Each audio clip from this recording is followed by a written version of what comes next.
இன்று முழு உலகமும் கண்ணீர் சிந்துகின்ற அல்லது கவலை கொள்ளுகின்ற ஒரு தினமாம். ஆம், இன்று சுகதாக்கல், தேசிய சுகதாக்கல் தினம். காத்தான்குடி பள்ளி வாயில்களில் 103 அப்பாவி முஸ்லிம்கள் விடுதலை புலிகளினால் படுகொலை செய்யப்பட்ட 36வது ஆண்டு நிறைவு தினம்.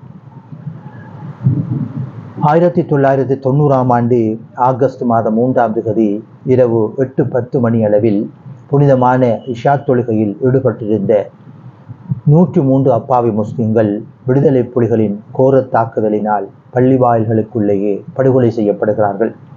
காத்தான்குடி முதலாம் குறிச்சி மீரா ஜும்மா பள்ளி வாயில், மஞ்சந்தொடுவாய் ஹுசைனியா பள்ளி வாயில் ஆகிய 2 பள்ளி வாயில்களிலும் புனிதமான இறை வணக்கத்தில் ஈடுபட்டிருந்த அப்பாவி முஸ்லிம்கள், குழந்தைகள், சிறியவர்கள், வயோதிபர்கள், இளைஞர்கள் என்று பலரும் அந்த சம்பவத்திலே படுகொலை செய்யப்படுகிறார்கள். அந்த சம்பவத்திலே உயிரோடு தப்பி பிழைத்தவன் என்கின்ற அடிப்படையில் மிகப்பெரிய சாட்சியாக இருக்கின்ற அடியேன் உங்களோடு என்னுடைய அனுபவங்களை பகிர்ந்து கொள்ள விரும்புகிறேன். அன்றைய தினம் மஹ்ரிபு தொழுகையை காத்தான்குடி முதலாம் குறிச்சி மீரா ஜும்மா பள்ளி வாயிலில் நிறைவேற்றிவிட்டு என்னுடைய தந்தையோடு நான் பேசியிருந்து விட்டு தந்தை சொல்கிறார், நீங்கள் தேநீர் அருந்த வேண்டுமென்றால் போய் அருந்துவிட்டு வாருங்கள் மகன், இஷாவுக்கு நேரமாகிறது என்று. நான் என்னுடைய வீட்டுக்கு செல்லுகிறேன். அப்போது எனக்கு வயது 19. என்னுடைய சகோதரி, இளைய சகோதரி தேநீர் கேட்டபோது சீனி இல்லை என்று சொல்லுகிறார். அப்போது நான் சீனி வாங்குவதற்காக கடைக்கு சென்று வருவதற்கிடையில் அதான் ஒலித்து விட்டது. அப்போது நான் அவசரமாக தேநீரை அருந்திவிட்டு மிகவும் வேகமாக முன்வரிசைக்கு தொழுகைக்காக செல்ல வேண்டும் என்கின்ற அந்த ஆர்வத்தோடு விரைந்து வருகிறேன். அப்போது நான் சுமார் ஒரு 60 அல்லது 70 மீட்டர் தூரம் சென்றிருப்பேன். ஒரு குறுக்கு வீதியால், கமர்தீன் மாஸ்டர் என்கின்ற அவர் வசிக்கின்ற அந்த உடையார் வீதியினால் இவர்கள் அந்த விடுதலை புலிகள் என்று சொல்லப்படுகின்றவர்கள், அப்போது எனக்கு இவர்கள் யார் என்று தெரியாது, என்னை பிடித்து அந்த இடத்திலே குந்து என்று குந்த வைத்து விட்டார்கள். நான் திரும்பி பார்த்தேன். ஒரு 10 அல்லது 12 துப்பாக்கி, நவீன ரக துப்பாக்கிகளை ஏந்தியவர்கள் நின்று கொண்டிருந்தார்கள். அப்போது எனக்கு புரிந்துவிட்டது ஏதோ நடக்கப் போகிறது. ஏனென்றால் அன்றைய காலகட்டங்கள் கலவரத்தின் உச்சத்தில் இருந்த காலகட்டங்கள். முஸ்லிம் பிரதேசங்களுக்குள் இவ்வாறு ஆயுத குழுக்கள் சென்று நள்ளிரவு வேளைகளிலே வெட்டி முஸ்லிம்களை கொலை செய்து கொண்டிருக்கின்ற அந்த காலகட்டம். அதற்கு 2 தினங்களுக்கு முன்புதான் சம்மாந்துறையிலே முஸ்லிம் கிராமத்துக்குள் நுழைந்து படுகொலை செய்த அந்த செய்திகள் பரவிக்கொண்டிருந்தன. ஆக எனக்கு ஏதோ நடக்கப் போகிறது என்று விளங்கியது. ஆனால் பள்ளிவாயிலுக்குள் சென்று படுகொலை செய்ய போகிறார்கள் என்கின்ற அந்த சிந்தனை எனக்கு வரவில்லை. ஆகவே நான் குந்திக் கொண்டிருந்த நான் முன்னால் அந்த இடத்துக்கு முன்னால் இருந்த நாகூர் ஏ பாவா GS என்கின்ற வீதி என்கின்ற அந்த வீதி, அந்த சிறிய ஒழுங்கைக்குள்ளால் பாய்ந்து ஓட முற்பட்டேன். ஓட முற்பட்ட போது என்னை 2 ஆயுதம் தாங்கிய நபர்கள் திரட்டினார்கள் கொஞ்சம் தூரம். நான் பிடிபடவில்லை. ஆனால் என்னுடைய சாரம் அவருடைய கையிலே பிடிபட்டு விட்டது. சாரம் அவருடைய கையிலே பீர்ந்து துண்டு துண்டாக சென்றது. நான் அப்போது முழு நிர்வாணத்தோடு தப்பி ஓடி ஒரு வீட்டு கதவை தட்டுகிற போது அவர்கள் கதவை இறுக மூடிக்கொண்டார்கள். ஏனென்றால் அப்போது ஒரு பதட்டமான சூழ்நிலை இருந்தது. யாராக இருந்தாலும் அப்படித்தான் இருப்பார்கள். ஆகவே அந்த வீட்டின் மதிலிலே கையை குத்தி வீட்டு கூரைக்கு மேலே பாய்ந்து அந்த கூரைக்குள்ளே நான் படுத்து கொண்டேன். அப்போதுதான் படுகொலை நடைபெறுகிறது. பள்ளி வாயிலே துப்பாக்கி சூட்டு சம்பவம் நடைபெறுகிறது. நான் அப்போது அங்கே நிர்வாணத்தோடு அந்த கூரைக்குள்ளே, வீட்டு கூரைக்கின் மேலே தகரத்துக்குள் படுத்து கொண்டிருக்கிறேன். சுமார் 20 அல்லது 22 நிமிடங்கள் துப்பாக்கி சூட்டு சம்பவம் நடைபெற்று முடிந்ததற்கு பிற்பாடு நான் சற்று ஓய்ந்திருந்தது.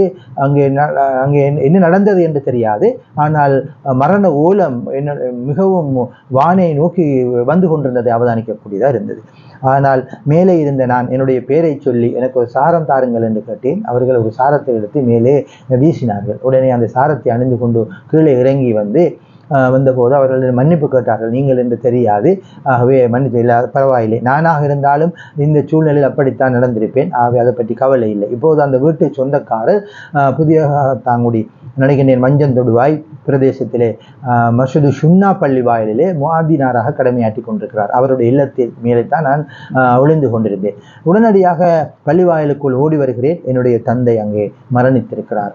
மேலே எனக்கு தெரியும் என்னுடைய தந்தை மரணித்திருப்பார் என்று. ஏனென்றால் அவர் அவர் என்னை போட்டு தப்பி ஓடுவதற்குரிய எந்த வசதிகளும் இல்லை. அவர் தொழுகையிலே இருந்திருக்கிறார். அப்போது அவர் சுஜூதிலே இருந்த நேரம் துப்பாக்கி சூட்டு சம்பவத்திலே துப்பாக்கி குண்டுகள் பாய்ந்து இறந்திருக்கிறார்.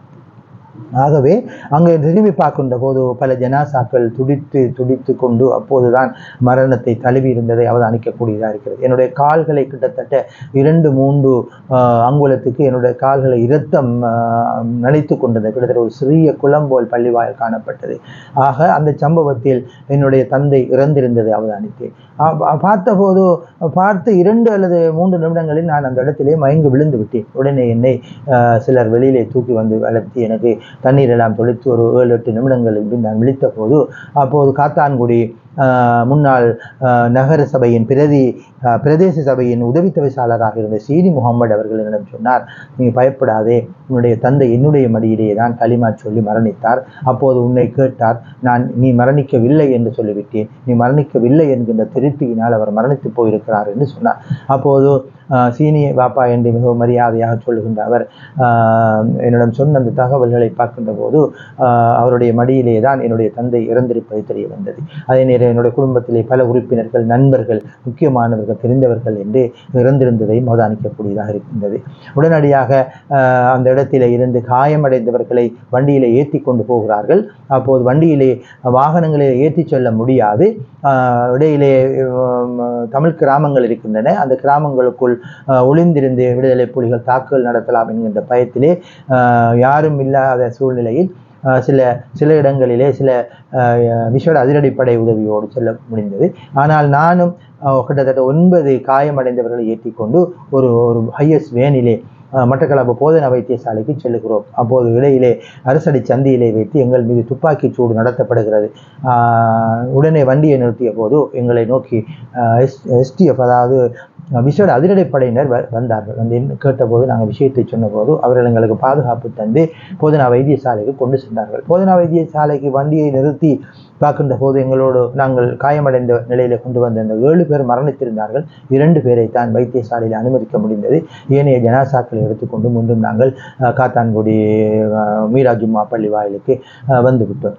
ஆகவே இந்த சம்பவம் உண்மையிலேயே ஒரு மறக்க முடியாத ஒரு சம்பவம். 19 வயதிலே நான் தந்தையை இழந்த போது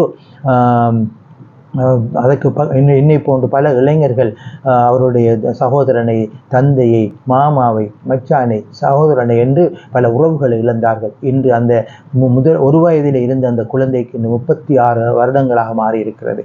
ஆகவே இவ்வாறான ஒரு படுபாதக செயல் மூலமாக முழு உலகையும் கண்ணீர் வடிக்க செய்த ஒரு சம்பவம் தான் இந்த காத்தான்குடி பள்ளிவாயல் 2லும் நடைபெற்ற அந்த துப்பாக்கிச் சூட்டு சம்பவம் என்பதை இந்த இடத்திலே நான் பதிவு செய்து கொள்ள விரும்புகிறேன்.